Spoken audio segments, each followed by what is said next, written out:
Salam, selamat pagi. Kembali saya menyapa saudara-saudara, Bapak Ibu yang diberkati oleh Tuhan Yesus Kristus. Kembali sebelum kita bekerja, beraktivitas pada pagi hari ini, mari kita meluangkan waktu sejenak untuk mendengarkan pesan Tuhan bagi kita pada pagi hari ini. Pesan Tuhan saat ini terambil di dalam Kitab Mazmur pasal 147 ayat yang ketiga, yang berbunyi demikian: Ia menyembuhkan orang-orang yang patah hati dan membalut luka-luka mereka. Sekali lagi, Ia menyembuhkan orang-orang yang patah hati dan membalut luka-luka mereka. Amin.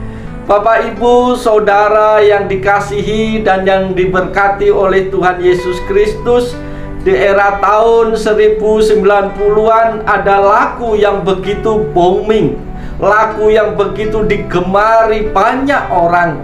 Lagu itu berjudul Hati Yang Luka, yang dibawakan oleh Betharia Sonata. Lagu yang bergenre melo ini sangat laris di pasaran dan hampir tiap hari terdengar di radio.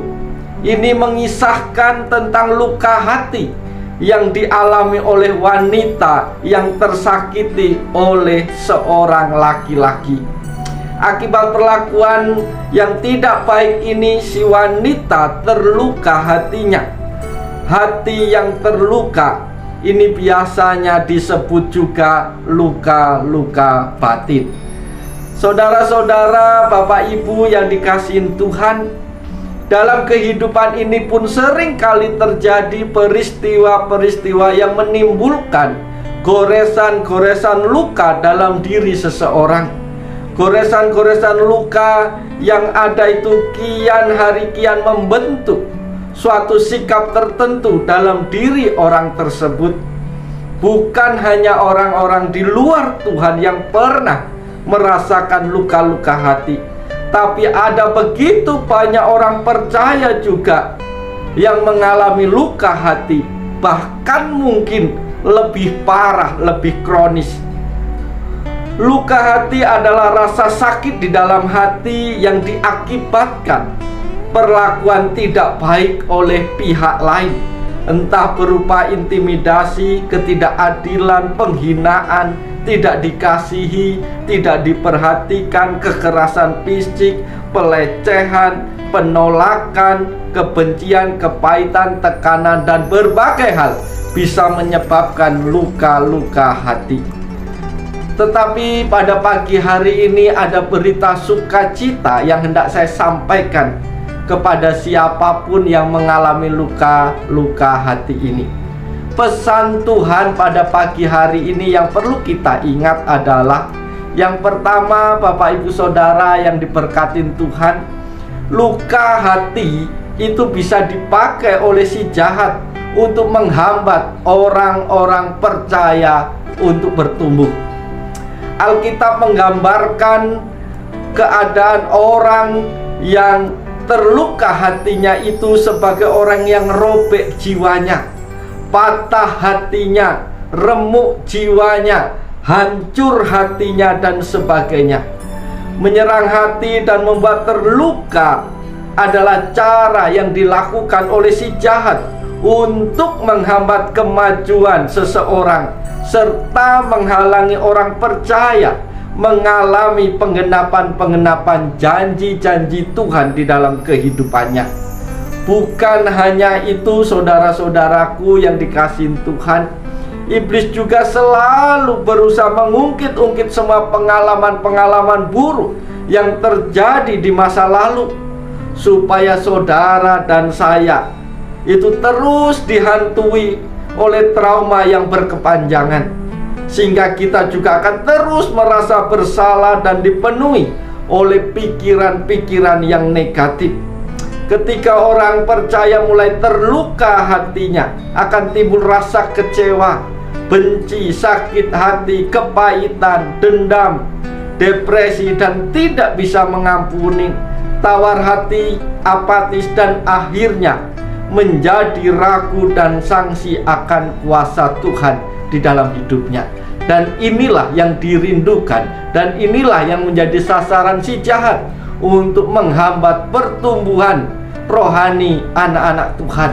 Oleh sebab itu, saudaraku yang dikasihi Tuhan, jangan pernah mau sakit hati. Ketika engkau kecewa, jangan begitu berlarut-larut sampai lama, karena itu akan dimanfaatkan si jahat untuk menghambat engkau di dalam Tuhan. Itu pesan Tuhan yang pertama bagi kita pada pagi hari ini. Pesan Tuhan yang kedua pada pagi hari ini adalah pesan sukacita yang perlu saya sampaikan, yaitu di dalam Tuhan ada kesembuhan luka-luka batin. Bapak, Ibu, Saudara yang dikasihi Tuhan, bahwa Tuhan itu mampu menyembuhkan luka-luka batin. Banyak orang ketika mengalami kekecewaan, mengalami luka-luka batin, menempuh berbagai cara untuk melupakan sakit hatinya. Namun sangat disayangkan, tidak sedikit dari mereka yang menempuh jalan yang tidak tepat, menempuh jalan yang tidak benar. Kebanyakan justru melakukan tindakan-tindakan yang negatif.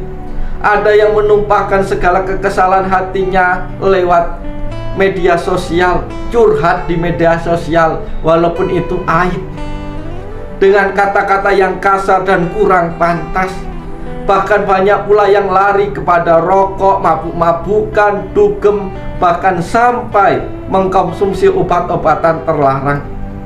Bapak, Ibu, Saudara yang dikasihi Tuhan, di dalam Tuhan ada kesembuhan, karena Tuhan menyembuhkan orang-orang yang patah hati. Bapak, Ibu, Saudara yang dikasihi Tuhan, kesembuhan luka hati itu tidak bisa kita berobat kepada dokter, tidak bisa berobat kepada tabib, karena pencipta hati kita adalah Tuhan. Dia yang paling paham, Dia yang paling mengerti hati kita. Maka kalau kita mau mengalami kesembuhan, pemulihan dari luka-luka batin, datanglah kepada Tuhan. Hiduplah bergaul senantiasa dengan Tuhan.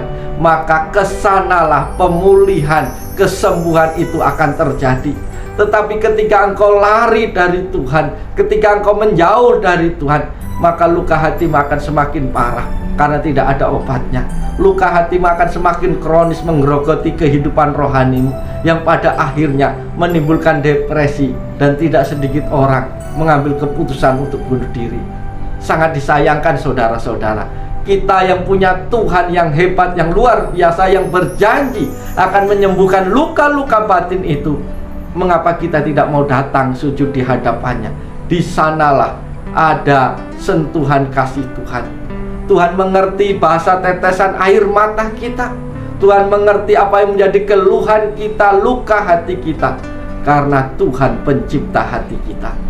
Oleh sebab itu, saudaraku, jangan takut kalau engkau mengalami kekecewaan, kalau engkau mengalami kepahitan, engkau mengalami luka-luka hati, datanglah segera kepada Tuhan, maka engkau akan mengalami pemulihan yang sempurna di dalam Tuhan.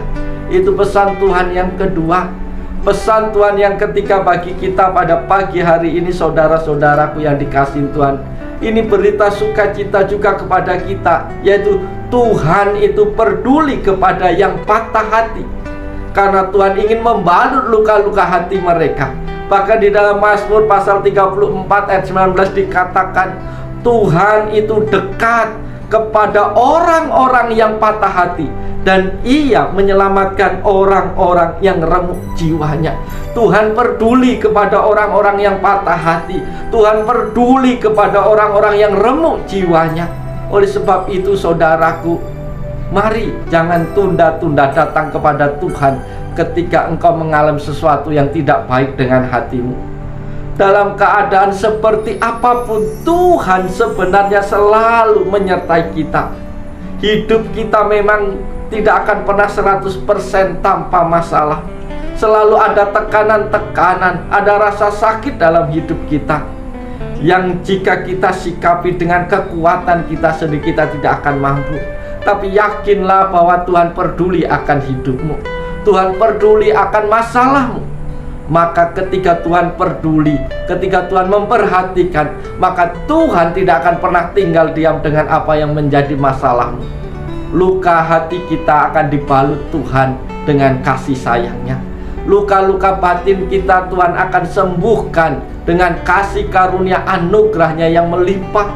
Sehingga ketika kita mengalami kebaikan-kebaikan Tuhan, ketika kita mengalami segala bentuk anugerah dan kemurahan Tuhan, maka luka hati itu akan diganti Tuhan dengan sukacita di dalam Tuhan. Tapi ingat saudara, di luar Tuhan tidak ada kesembuhan. Di luar Tuhan tidak ada yang peduli. Orang peduli kepada kita ketika kita punya segala sesuatu. Sahabat tidak perlu dicari ketika kita kaya. Saudara tidak perlu didekatkan ketika kita punya segala-galanya. Mereka akan datang sendiri. Tetapi ketika engkau terluka, ketika engkau tidak punya siapa-siapa, ketika engkau tidak memiliki apa-apa, kemana teman-temanmu yang selama ini datang? Dia pasti pergi menjauh. Siapa saudara-saudaramu, pasti mereka pergi meninggalkan engkau. Tetapi ingat, ada satu pribadi yang tidak akan pernah meninggalkan engkau sendirian. Satu pribadi yang tidak akan membiarkan engkau bergumul sendirian. Pribadi itu bernama Yesus. Karena dia peduli kepada engkau. Dia peduli kepada luka-luka hatimu. Karena Tuhan akan membalut luka-luka hatimu. Oleh sebab itu saudaraku yang dikasihi Tuhan, bersyukur pagi hari ini kita diingatkan oleh Tuhan betapa luar biasanya Tuhan Allah kita. Dia bukan hanya peduli secara fisik kita, tapi dia juga peduli kepada hati kita. Oleh sebab itu jangan simpan kepahitan, jangan simpan luka-luka hati terlalu lama, karena itu akan menyiksa dan membebani kita. Mari datang kepada Tuhan supaya kita dipulihkan, supaya kita disembuhkan dan kita dibebaskan. Dan untuk itu kita akan bersukacita di dalam Tuhan. Oleh sebab itu saudaraku, selamat bekerja hari ini. Jalanilah kehidupanmu hari ini dengan penuh sukacita. Lakukan yang terbaik untuk Tuhan dan nikmati segala kebaikan-kebaikan Tuhan sepanjang hari ini. Selamat pagi, Tuhan Yesus memberkati kita semua. Salam.